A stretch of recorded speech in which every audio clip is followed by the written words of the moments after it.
हमारे इस चैनल मैथिली गंगा को लाल बटन दबाकर सब्सक्राइब करें व घंटी के निशान का बटन दबाएं ताकि सभी नए वीडियो आप तक तुरंत पहुंचे बिल्कुल मुफ्त। मिथिला में राम खेलती होली मिथिला में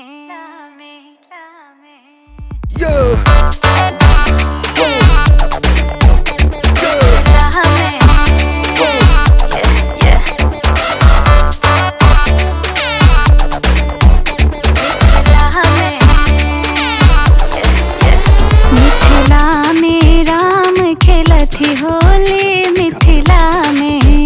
मिथिला में राम खेलती होली मिथिला में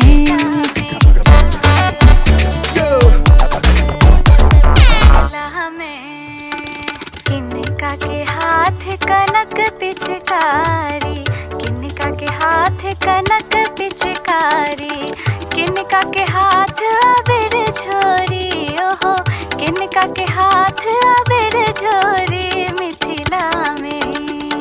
मिथिला की पावन धरती पर खेलेंगे हम होली, रंग गुलाल उड़ाएंगे संग्राम लला की टोली। जय जय जय जय जय जय। होली में हाँ धूम मचा दी सिया राम की जोड़ी, सात रंग से रंगी हुई देखो मिथिला की गोरी। रंग डाल आज घोल के राम राम तू बोल के, लाल पीला हरा नीला रंग है ये गुलाबी। अरे राम सिया की होली आज तू खोल दिमाग की चाबी।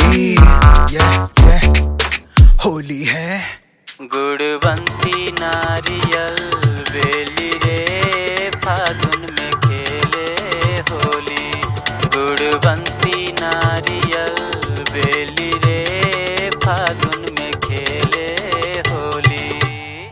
राम के हाथ कनक पिचकारी राम के हाथ कनक पिचकारी सिया के हाथ अबीर छोरी सिया के हाथ अबीर छोरी मिथिला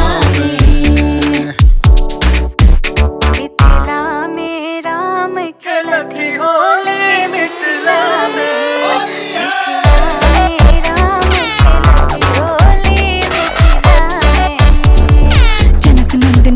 के बैठी केसरिया रंग साड़ी में रघुवर जी के दोनों नैना हार गए इस पारी में।